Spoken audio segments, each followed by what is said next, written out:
Alors, comme prévu, on va revenir sur le Likutei Sot qu'on a fait hier. Sur les Likutei Sot qu'on a fait hier, on est toujours dans le chapitre 1, Emet Ve'emuna, la vérité et la foi. Euh, et on voit que justement, dans le paragraphe 4, on voit le lien entre la vérité et la foi. Donc, on reprend un peu rapidement. Le début. Yefchar lavo le'emuna ki al yedei ha'emet. On ne peut pas en arriver à la foi, on ne peut pas arriver à croire dans la Torah, à croire en Dieu, à croire dans les tzadikim amitim, que en passant par la vérité. Euh, ça c'est ça c'est là. Et ça après il y a une très longue parenthèse que fait Rabbi Nathan pour expliquer l'Aïtza, pour expliquer le conseil. Et on va voir après pourquoi c'est un conseil. Euh, donc on avait dit et expliqué que le domaine de compétence de la Emouna se trouve et se délimite dans un terrain, dans un endroit où l'intellect et l'intelligence est impuissant. C'est-à-dire, on ne comprend pas, on ne comprend pas. Donc si on ne comprend pas, c'est là que peut intervenir la foi. Parce que là, parce que lorsque le Sechel Mevin, ben, comme chez Sechel Mevin, parce que dans l'endroit, dans la situation où l'intelligence comprend, dans l'endroit où, dans les situations où on comprend, où on a une compréhension de ce qui se passe, En Shayach Emuna. Alors, on n'est pas dans la Emuna. Là, on est dans c'est juste la logique. Euh, si je comprends, ce n'est pas la foi. On n'est pas dans ce qu'on appelle la foi. On comprend, ça veut dire qu'on n'est pas dans la foi. Ça aussi, on va encore développer jusqu'à vraiment comprendre ce que veut dire Rabbi Nachman à travers la Etzot de les conseils de Rabbi Nathan. Donc, Vimken, Keshen Asechel Mevin. Alors maintenant, elle se dit, mais alors, quand je comprends pas, qu'est-ce qui se passe? Euh, Mais Khania volé Amin, Bemaché Amin. Comment, puisque je n'ai pas l'outil intellect, j'ai pas l'outil de l'intelligence, comment je vais savoir, puisque je suis dans une situation ou dans un environnement où je vis dans un monde où il n'y a pas de compréhension, on va dire. On ne comprend pas ce qui se passe. On ne comprend pas les interactions entre les gens, les interactions entre le haut et le bas, entre Dieu et le bas, etc., etc. Enfin, il y a pas de compréhension. On n'arrive pas à comprendre. On n'a pas cette intelligence de comprendre ce qui se passe. Alors à ce moment-là, bon, bah, si je comprends pas ce qui se passe, comment je vais faire pour savoir dans quoi croire? Puisque j'ai pas l'outil, j'ai pas le moyen intellectuel, j'ai pas ce moyen-là pour identifier la chose dans laquelle je dois croire. Si je dis voilà, ah ça c'est bien, je vois que c'est bien, donc j'y crois. Je comprends que c'est bien, donc j'y crois. Puis il y a des moments où on dit mais je comprends pas, où il est le bien ici? Donc dans quoi je vais croire? Parce que je ne comprends pas, j'arrive pas à analyser la situation, j'arrive pas à dire ça c'est le bien, ça c'est le mal. Lui c'est le gentil, lui c'est le méchant, un peu grossièrement. On n'arrive pas, donc moi je vais croire dans le bon, je vais pas croire dans le mauvais, je vais croire dans le bon. Mais on n'a pas cette analyse, on n'a pas cette capacité intellectuelle de le faire, de faire ce discernement et de faire ce tri. Donc comment je vais savoir dans quoi je dois croire? Puisque je n'ai pas cet outil de l'intellect. Et alors, c'est là que nous dévoile Rabbi Nachman comment on peut s'en sortir quand tout est embrouillé. On ne sait pas où est le gentil, où est le méchant, où est le bien, où est le mal. Dans quoi je dois croire, à quoi je dois m'attacher, à quoi je dois être fidèle, dans quoi je dois m'investir pour le bien, pour faire le bien, pour faire le bien à ma famille, pour faire le bien autour de moi, pour rapprocher les gens de Dieu, etc. Comment je fais? Je sais pas parce que je peux pas expliquer, je peux pas leur expliquer que ça c'est bien et ça c'est mal. Et à moi-même, je peux pas m'expliquer surtout. Donc comment je vais savoir? Alors, nous dévoile Rabbeinu, Alken Ikar Haemunah Tluya Be'emet. C'est-à-dire que l'essentiel de la Haemunah, comme on a dit, l'essentiel c'est tout chez Rabbeinu, euh, toute la foi, elle dépend de la vérité. Out l'intellect. L'intellect, boum, il sort de l'histoire. Il est plus là. L'intelligence, la compréhension, boum. Elle est pas là. Comment? Il n'y a pas d'intelligence, il n'y a pas de compréhension. C'est pas possible. C'est quoi? C'est débile. Chas Shalom. Mais non, non, non, c'est pas débile du tout. C'est simplement que nous, en tant qu'occidentaux, on nous a fait croire que l'intelligence, ou à col, c'est tout et il n'y a rien d'autre. On n'a pas dit que l'intelligence n'était pas important. On est dans un contexte, on est dans une question. Quand je ne comprends pas et que je ne sais pas dire où identifier où est le bien et le mal, etc., etc. Comment je fais pour croire? Comment je fais pour avancer? Je vais, etc. Bref. Alors, Al-Kalikar Emunat Luya Be'emet, et c'est là qu'on dit que, voilà, Rabbeinu nous explique que pour savoir à quoi s'attacher dans une situation qu'on ne comprend rien, et savoir repérer le bien et le mal, et repérer là où je dois aller, et là je dois m'attacher, et là où je dois être... en quoi je dois croire? En quoi je dois croire? Je dois passer par la vérité. Pas par l'intellect, par la vérité. On est... C'est autre chose. C'est un sod qui est dévoilé par Rabbi Nachman. Que on n'est plus là, dans cette situation-là. J'ai pas dit que l'intellect et l'intelligence, etc. Ça, c'est très, très important, bien sûr. Parce qu'on dit que la neshama, elle est dans la tête. La neshama, c'est l'esprit. C'est marqué dans Rabbeinu, c'est marqué dans le Zohar. La neshama, c'est l'esprit. Bien sûr que l'esprit, l'intellect, etc., c'est grand. Bien sûr, c'est grand.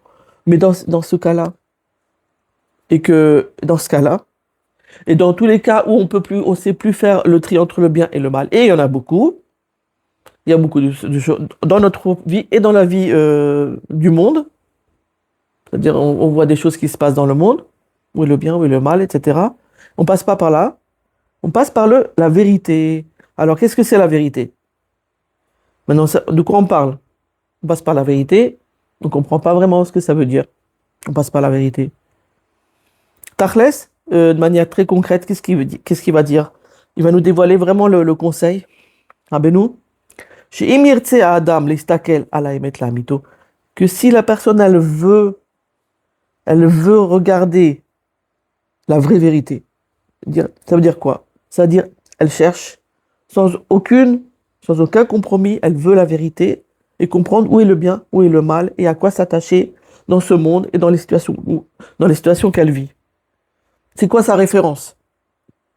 C'est quoi sa référence?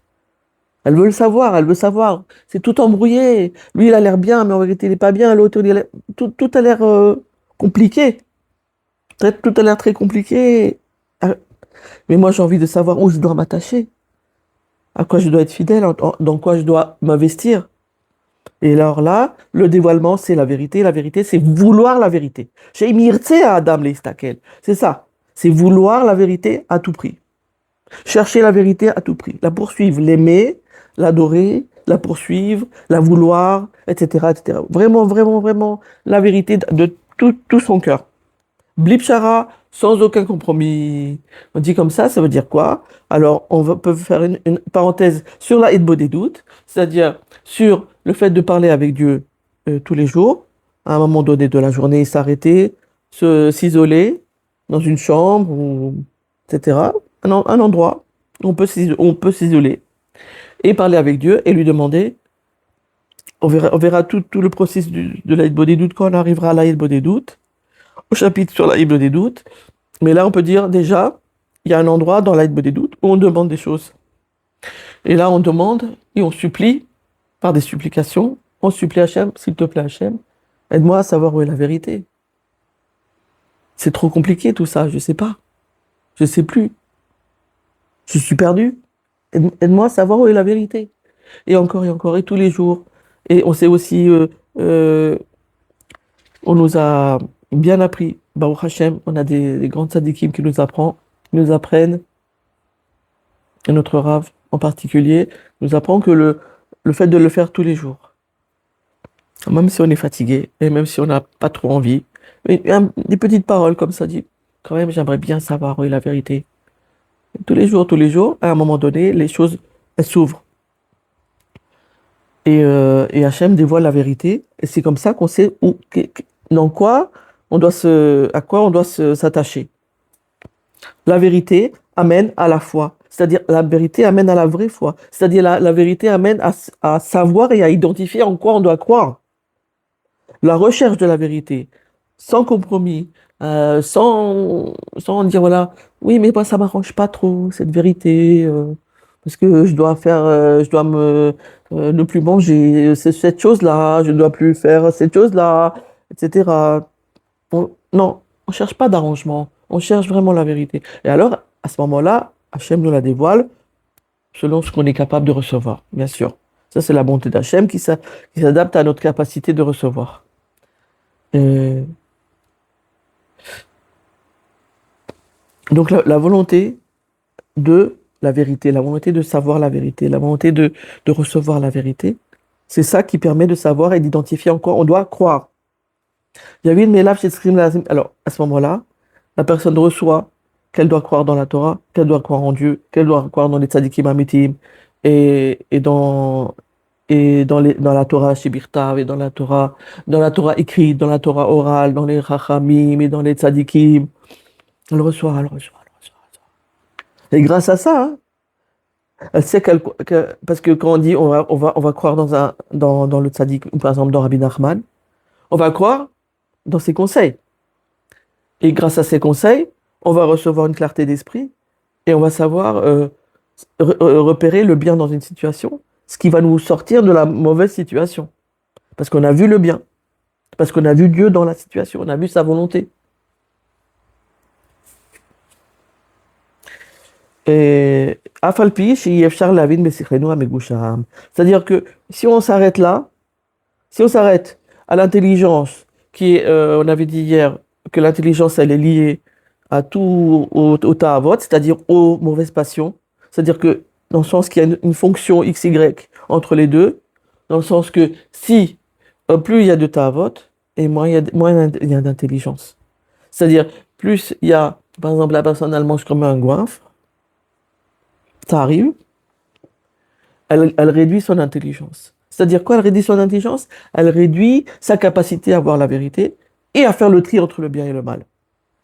Donc on ne peut pas comment dire, nous reposer et nous dire, voilà, c'est mon intellect qui va me guider dans tous les cas, tatati tatata. Non, c'est pas possible, parce qu'il y a des limites. L'amour de la vérité, la volonté de vérité, tous les jours, jusqu'à 120 ans, encore et encore, ça, il n'y a pas de limite. Dans le sens que tous les jours, on peut demander, et toujours les jours, on peut vouloir, et toujours, on peut l'aimer, la vérité, et lui courir après, et la poursuivre. Ça, il n'y a pas de limite, et à chaque fois, on reçoit. Hachem, il nous envoie des éclairages, il nous envoie des éclairages.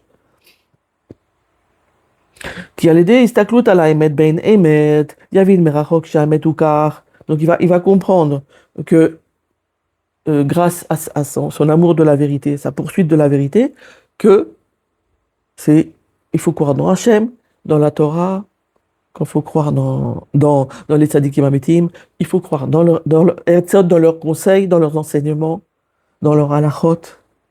Il faut croire dans leur bonté, dans la bonté des tzadikim. Il faut croire dans leur bonté des tzadikim qui sont déjà partis, parce qu'ils sont là, comme on a dit.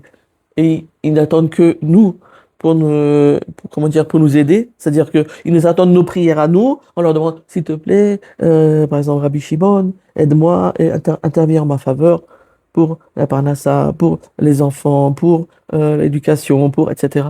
Et lui, là-haut, il attend que ça, d'intervenir pour nous. Ça peut être Shmuel Hanavi. Et au-dessus de tout, on a, euh, on a Rabbi Nachman. Parce que lui, il a atteint un niveau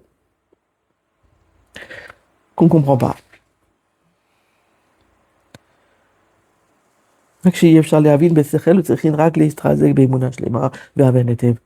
veut dire, à chaque fois qu'il y a quelque chose qui nous dépasse, à chaque fois qu'il y a une situation qui nous dépasse, qui nous paraît super compliquée, qu'on est complètement perdu, rien qu'une chose, là, ça, chercher la vérité. Demander à Hachem, encore et encore, dans les beaux des doutes. On lui parle, on s'isole une fois par jour, on lui demande, ou même parfois plus, on n'a même pas besoin de s'isoler. Parfois, parce que dans la journée même, on a besoin d'éclairage. Alors, on met une oreillette et on fait semblant de parler à quelqu'un au téléphone, mais on parle à Hachem. On lui demande, vraiment, j'ai besoin. Ou on se met de côté même, dans un endroit, tic-tac, dans sa voiture ou ailleurs, ou dans le... Peu importe. Euh, L'essentiel, c'est d'avoir un moment d'intimité avec Dieu, où on peut lui dire, voilà, vraiment, j'ai besoin de toi pour faire le ménage. Je ne sais plus qu'est-ce qui est vrai, qu'est-ce qui est faux, quel conseil donner, quel conseil je dois, à quel conseil je dois m'attacher pour sortir de cette situation. La vérité. Je veux la vérité. La vérité, c'est la lumière qui va éclairer le problème dans lequel on est. C'est ça. La vérité, c'est une lumière qu'on reçoit d'Hachem quand on la demande. Mais il faut la demander. Et à ce moment-là, on s'investit et on croit dans ça. Et on s'investit et on croit dans ça. Alors, voilà. Qu'on mérite de croire dans ce qu'on doit croire. Et qu'on mérite de chercher la vérité tous les jours. Tous les jours. Tous les jours, la chercher et la poursuivre pour savoir dans quoi on doit croire et pour sortir de tous les problèmes dans lesquels on est et qu'on reçoive la lumière dans tous les problèmes où on est et que la lumière qui est cette vérité nous permette de sortir de tous les problèmes, vraiment de tous les problèmes, par le mérite de Rabbi Nachman. Amen, ve amen.